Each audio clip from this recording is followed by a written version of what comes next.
أعوذ بالله من الشيطان الرجيم بسم الله الرحمن الرحيم الحمد لله رب العالمين وصلى الله على محمد وعلى آله وصحبه أجمعين. Assalamu alaikum, my brothers in Islam. I just watched a program,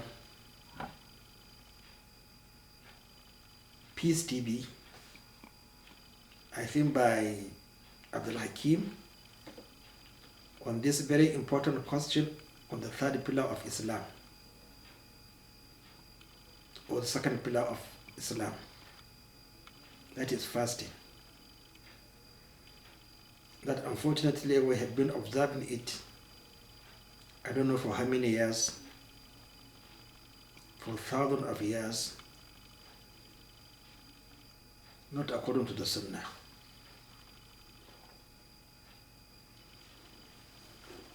My brothers, I have been arguing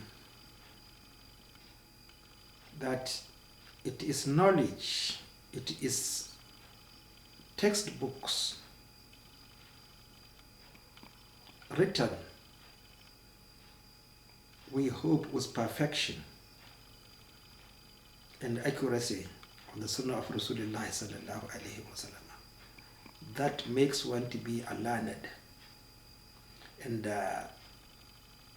even in the early period of Islam, like Imam Malik, he says, it is not allowed just to read a certain page or a book qualifying you to be a teacher or to make fatwa. You have to read a lot. They say no the differences, but the differences is governed by so many factors: age, opportunity, and then what? Understanding. But you can't understand by just reading a certain section of a book or a particular book. Today, books are written on particular specific subjects. So, if you read a particular hadith or a textbook on a hadith, say like Astronomical, that's both Muslim. If you read the earlier books, you'll never understand. But if today you read Sharh Ethiopia, on the Sharh of Muslim, Sahih Muslim, you will understand everything. If you read the book of Ḥakeem on prayers, the obligatory prayers, you will understand a lot. But even that, you have to make additions. So my brothers, let us not forget. وَعَبُدُوهُ حَتَّى يَأْتِيَ الْيَقِينُ وَعَبُدُ رَبُّكَ فَعَبُدُ رَبُّكَ وَعَبُدُ رَبُّكَ حَتَّى يَأْتِيَكَ الْيَقِينُ. Please, keep on reading every day and night, until Allah takes you alive. Then you'll be assured of the paradise, but not once in a month, once in a year. You will never understand Islam. وَعَبُدُ رَبُّكَ حَتَّى يَأْتِيَكَ الْيَقِينُ. Don't forget about this particular important verse of the Holy Quran. Worship, obey your Lord until يَأْتِيَكَ الْيَقِينُ. You know that you are incapable. I hope you will understand that you are leaving the world, and you have confidence that yes, you know, you're not quite sure, but definitely you will enter paradise. Now, I don't think my brother Abdul Ḥakeem has read this book. Majmu' al-Fatawa, Ibn Taymiyyah.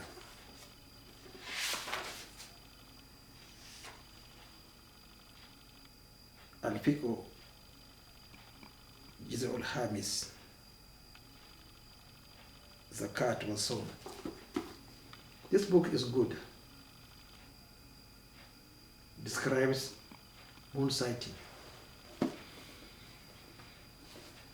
Well, I don't know how many have bought my book. Astronomical calculation, explaining the obscurity of the crescent. It's a very simple book, abridged, because I know, I always ask, I know our attitude. Islam needs a lot of time and explanation, but if you try to write, nobody will read. They say they are tired. Well, there's difference, truly speaking. I don't get tired reading Arabic text, but I know English text, you get tired quite easily. But it's our own responsibility. We try to explain to you. So what he said is not true. But how will you know who is telling the truth, me or himself? I have to read. You can't make a mistake today on sighting the moon. It is perfect. I read a book, I tried to locate it from my computer, but I haven't got it. It was written by somebody, just fine. I think, I don't know from which country. Just fine in Arabic language, astronomical calculation. I have been following that from 1990 to today. And the Malaysian professor of astronomy can't make a mistake, Professor Mohammed. Yes, it is perfect astronomical calculation. It's perfect. Today in Nigeria, the whole western horizon was black. You can't even see a single star. 29th today. Am I going to say today is not the first day? It's today the first after sunset, the first of Zulqa'dah. It's the first of Zulqa'dah. So what is wrong with us? We don't read. We don't measure. We don't observe. Cut story short, it is incorrect astronomically to rely on Saudi Arabia or to use Saudi Arabia in crescent sighting, because western section, we are Nigeria west of Saudi Arabia. We can sight the crescent earlier by a day, and we can sight the crescent the same day with them, but they will never sight the crescent and then as we on the western horizon we sight it. It's correct. It's incorrect. It's not correct. The question of Kuraiba, Syria and Medina, if it happened in their time, it's not impossible, because in Nigeria there are occasions or months when Maiduguri, which is extreme northeast, will not sight the crescent, while below Maiduguri they have sighted it. In any country that is not impossible. So the fact that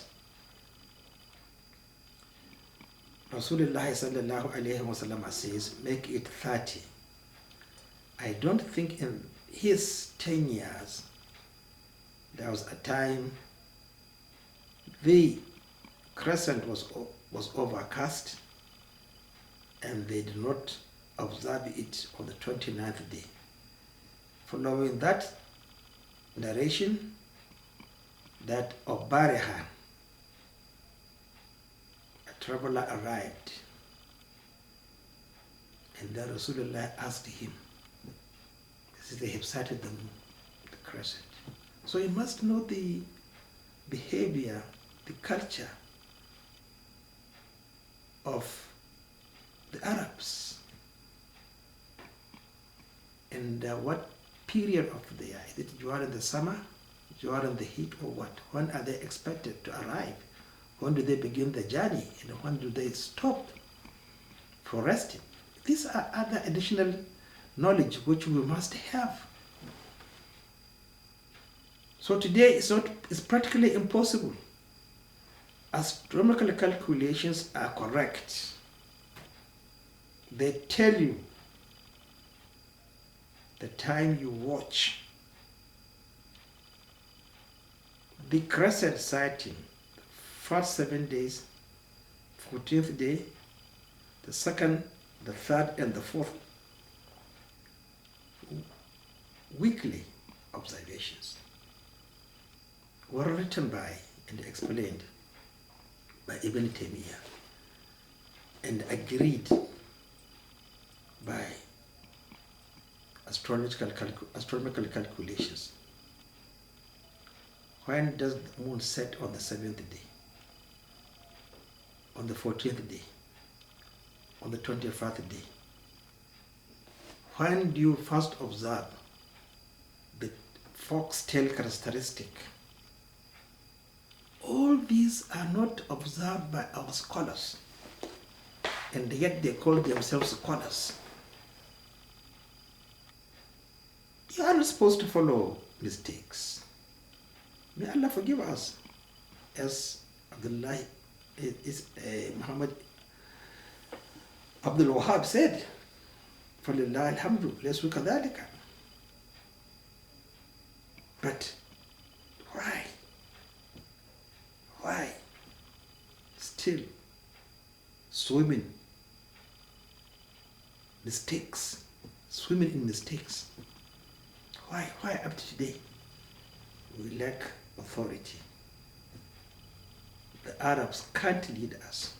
It's not Mecca and Medina. Mecca and Medina is in my house. Here, yes, there is Medina in my house. There is the Masjid Rasulullah in my house.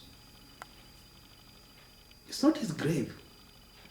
It's Masjid. The soil is pure. I don't have to go to Mecca, to go to his mosque, to perform tayammum. I don't have to go to Medina, to Mecca, to face the Kaaba, face it from here. So what is the difference? I quite agree that it is important in the life of Rasulullah sallallahu alaihi wasallam as an imam. Yes, definitely. He said, Masjidi hadha, my own, not the masjid of Abu Bakr or Umar. And even during his time, what did he say? He said, it's not compulsory you must attend the obligatory prayers. But what is Masjidi Hadha? Teaching, understanding the Sunnah, because he is the absolute authority. Nobody else is claimed by Abdullah ibn Umar. We don't know. We were ignorant. Now Rasulullah has arrived, is with us. How can I disagree or refuse to obey him?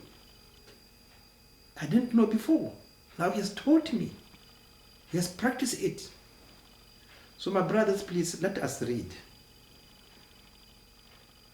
Yes, and practically now, we don't read. Our ulamas don't read. They prefer to save, buy beautiful cars, go to Mecca, instead of buying books. To be patient unless you are above 55 years of age before you start preaching fatwa, and you have read a lot. All the arguments are at the tip of your fingers, under your nostril, between your lips, and you have seen Allah subhanahu wa ta'ala, Jahannam and paradise. You have seen Rasulullah sallallahu alayhi wa sallam. So the question of moon sighting, try to buy the book I have been advertising. Astronomical calculation explains the obscurity of the crescent.